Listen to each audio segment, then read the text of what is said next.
Hello friends, welcome to R K exam cracker. This is Vishnu Dutt Sharma और मैं एक बार फिर से आपका अपने चैनल पर स्वागत करता हूं।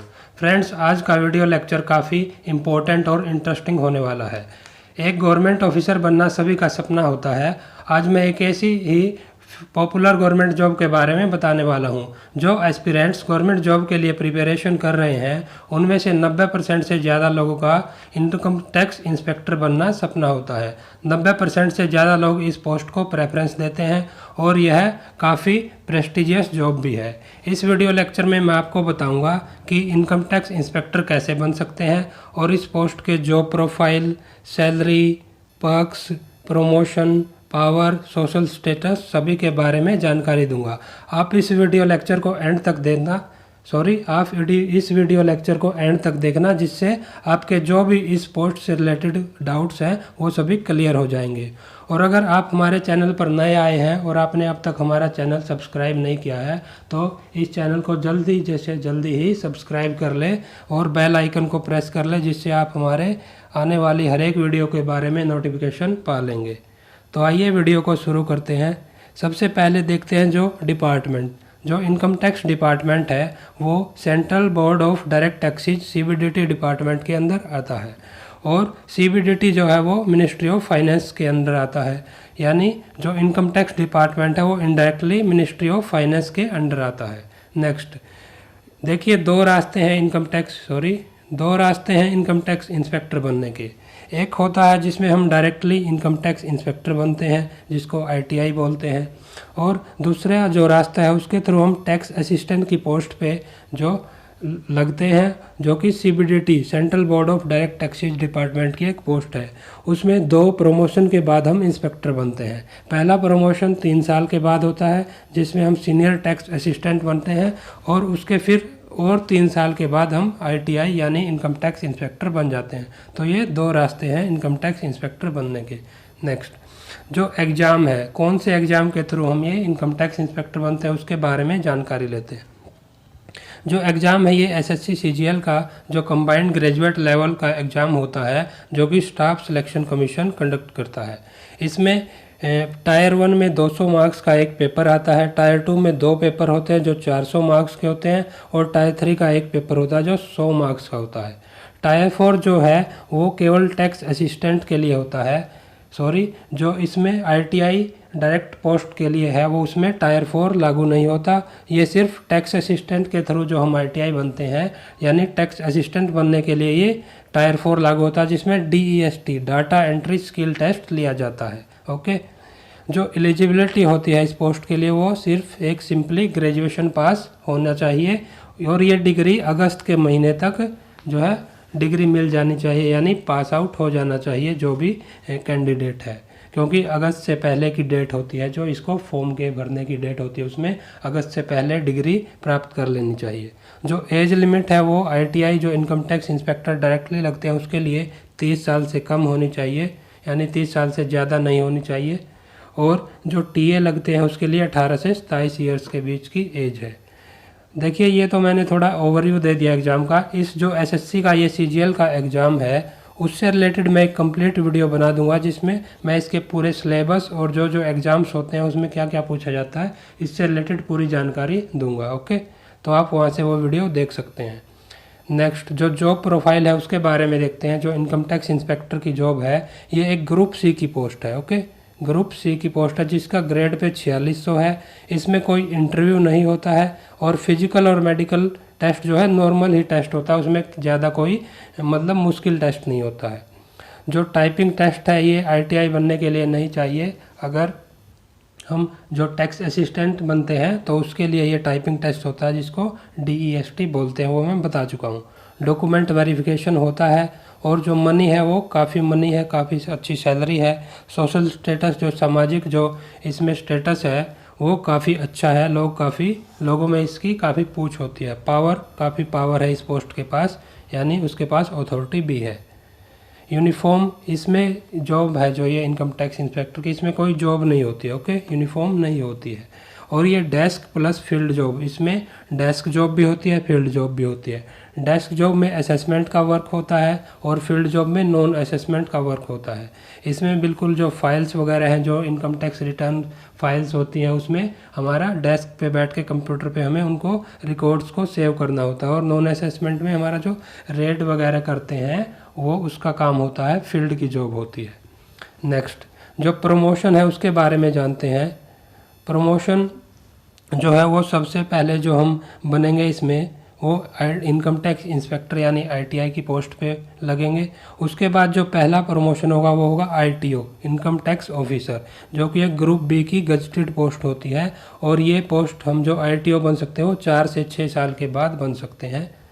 जो नेक्स्ट जो प्रमोशन की जो पोस्ट होती है वो है assistant commissioner of income tax, ACIT बोलते हैं इसको। ये 10 से 12 साल के बीच हम लग सकते हैं, जो नेक्स्ट ITO के बाद 10 से 12 साल। और जो ये IRS की पोस्ट है, जो हमारा UPSC का एग्ज़ाम होता है, उसके थ्रू हम ये डायरेक्ट ये पोस्ट पे लगते हैं, ACIT बनते हैं। नेक्स्ट जो प्रमोशन की पोस्ट है वो है deputy commissioner of income tax, जो कि DCIT बोलते हैं। और नेक्स्ट 4 से 6 साल इसको बनने में लग जाते हैं। नेक्स्ट पोस्ट है joint commissioner of income tax, जिसको JCIT बोलते हैं। नेक्स्ट जो अगले 4 साल इस पोस्ट को बनने में लग जाते हैं। नेक्स्ट जो पोस्ट है वो है additional commissioner of income tax, जिसको बोलते हैं ADCIT। और जो SSC CGL के थ्रू जो इंस्पेक्टर लगते हैं वो मैक्सिमम जो ADCIT पोस्ट है इस तक ही पहुंच पाते हैं, क्योंकि उसके बाद जो एज हो जाती है उसमें रिटायर हो जाते हैं वो ऑफिसर्स। और जो नेक्स्ट जो हमारी फाइनल जो पोस्ट है, टॉप की पोस्ट है, जो कमिश्नर ऑफ इनकम टैक्स, जिसको director general of income tax भी बोलते हैं। जो UPSC एस्पिरेंट्स हैं, जो UPSC के थ्रू जो IRS की पोस्ट पे जो डायरेक्ट लगते हैं वो इस पोस्ट तक पहुंचते हैं। याद रखेंगे जो SSC CGL के थ्रू लगते हैं वो ADCIT की पोस्ट पे ही मैक्सिमम पहुँच पाते हैं, वो भी एक आध ही जो बिल्कुल यंग एज में लग जाते हैं ITI ऑफिसर, नहीं तो फिर JCIT या DCIT तक ही पहुंच पाते हैं। नेक्स्ट जानते हैं जो सैलरी होती है उसके बारे में जानते हैं। इसकी सैलरी के बारे में जो एक्स सिटीज़ में है, जो एक्स सिटीज़ कौन से होते हैं, जो बड़े सिटीज़ होते हैं जिनकी पॉपुलेशन 50 लाख से ज़्यादा होती है, जैसे दिल्ली, मुंबई जैसे सिटीज़ हैं, उनमें ये जो सैलरी होती है वो 55,690 के आसपास है। और जो वाई सिटीज़ हैं जिनकी पॉपुलेशन 5 से 50 लाख के बीच है, उनमें सैलरी होती है जो 50,300 के आसपास होती है। जेड सिटीज़ जो कि छोटे, जो कम पॉपुलेशन वाले छोटे लोकल सिटीज़ होते हैं, उनमें 46,700 सैलरी होती है। ये सैलरी के बारे में। अब नेक्स्ट जानते हैं जो पर्क्स, जो सैलरी के अलावा जो और सुविधाएं मिलती हैं उनको पर्क्स बोलते हैं। तो इनमें ये पर्क्स भी काफ़ी मिलते हैं ITI इंस्पेक्टर को। तो ये सबसे पहले पेट्रोल मिलता है, जो कि 30 लीटर के लगभग मिलता है मंथली पेट्रोल। मोबाइल बिल जो पे किया जाता है गवर्नमेंट के द्वारा, लेकिन ये एक लिमिटेड बिल पे किया जाता है। उसके बाद जो अलाउंस है उनमें डियरनेस अलाउंस, जिसको DA बोलते हैं, वो मिलता है। हाउस रेंट अलाउंस HRA बोलते हैं, वो मिलता है। और ट्रांसपोर्ट अलाउंस TA बोलते हैं, वो भी मिलता है। तो ये सभी जो है काफ़ी लुक्रेटिव पर्क्स मिलते हैं इनकम टैक्स इंस्पेक्टर को। नेक्स्ट जानते हैं ट्रेनिंग के बारे में। जो ट्रेनिंग होती है ज्वाइनिंग के बाद, जो ITI इंस्पेक्टर बनते हैं उनके बाद जो 12 वीक्स की ट्रेनिंग होती है, यानी लगभग 3 मंथ्स की ट्रेनिंग होती है। और ये ट्रेनिंग होती है जो DTRTI, जो direct taxes regional training institutes होते हैं, ये जो 10 अलग अलग सेंटर्स हैं अलग अलग रीजन्स में, वहाँ पे इनकी ट्रेनिंग की जाती है। और इसमें ट्रेनिंग में टैक्सेशन सिस्टम, एडमिनिस्ट्रेटिव प्रोसीजर्स और जो इन्वेस्टिगेशन के लिए जो जो स्किल्स चाहिए उनके बारे में बताया जाता है। यानी इन सभी फील्ड्स में इनकी ट्रेनिंग होती है, इन सभी बातों के बारे में कंप्लीट जानकारी दी जाती है। नेक्स्ट जो ट्रांसफ़र है उसके बारे में जान लेते हैं। जो ITI की ट्रांसफ़र होती है इनकम टैक्स इंस्पेक्टर्स की, वो इनकम टैक्स डिपार्टमेंट में मेनली 2 टाइप की जो ट्रांसफ़र होती है, एक होती है AGT, एक होती है ICT। AGT जो होता है वो एनुअल जनरल ट्रांसफ़र होता है, जो एनुअली जो जनरली जो सिंपली जो डिपार्टमेंट्स में जो एनुअल रेट पे जो ट्रांसफ़र्स होती हैं उसको AGT बोलते हैं। और जो ICT होता है इसमें क्या होता है, इंटर चार्ज ट्रांसफ़र बोलते हैं इसको। अगर कोई मान ले कोई भी जो ऑफिसर लगा है ITI ऑफिसर, उसको अपने मन मुताबिक जो है अपना रीजन नहीं मिलता है, वो किसी दूसरे रीजन में पोस्टिंग मिलती है उसको, और वो चाहता है कि अपने किसी होम स्टेट में या फिर जो अपने पसंद के रीजन में वो अपनी पोस्टिंग चाहता है। तो वो अपनी जो है ये ICT है जो इंटर चार्ज ट्रांसफ़र है जो उसकी एप्लीकेशन जो है वो रिक्वेस्ट कर सकता है। इसमें एक कंडीशन होनी चाहिए, जो ITI इंस्पेक्टर बनते हैं उनको 3 साल कंप्लीट हो जाने चाहिए इनकम टैक्स डिपार्टमेंट में सर्विस देते हुए, उसके बाद ही ये ICT की जो रिक्वेस्ट है वो फिल कर सकते हैं। ओके, तो ये इनकम टैक्स के लिए काफ़ी अच्छी, ये एक उनके लिए काफ़ी अच्छा ऑप्शन है। इनकम टैक्स डिपार्टमेंट एक बार उनको 1 टाइम चांस देता है ये, जो उनको अपनी चॉइस के हिसाब से वो रीजन चेंज कर सकते हैं। कट ऑफ के बारे में जान लेते हैं। जो एग्ज़ाम होता है CGL का, तो इनकम टैक्स इंस्पेक्टर बनने के लिए क्या कट ऑफ चाहिए उसके बारे में थोड़ा अंदाज़ा लगा लेते हैं। जो 2016 का एग्ज़ाम हुआ था उसमें इनकम टैक्स की जो पोस्ट की जो कट ऑफ गई थी वो 558.75 गई थी। ये 700 मार्क्स में से टोटल कट ऑफ है। और जो 2017 का एग्ज़ाम हुआ था उसमें 578.5 जो कट ऑफ गई है वो 700 मार्क्स में से है। तो ये सब लगभग 570-80 के अराउंड ही कट ऑफ जाती है। नेक्स्ट वैकेंसीज जान लेते हैं। जो टोटल वैकेंसीज 2016 में आई थी वो 505 थी इनकम टैक्स इंस्पेक्टर की, और 2017 में लगभग 401 के लगभग ये पोस्ट आई थी।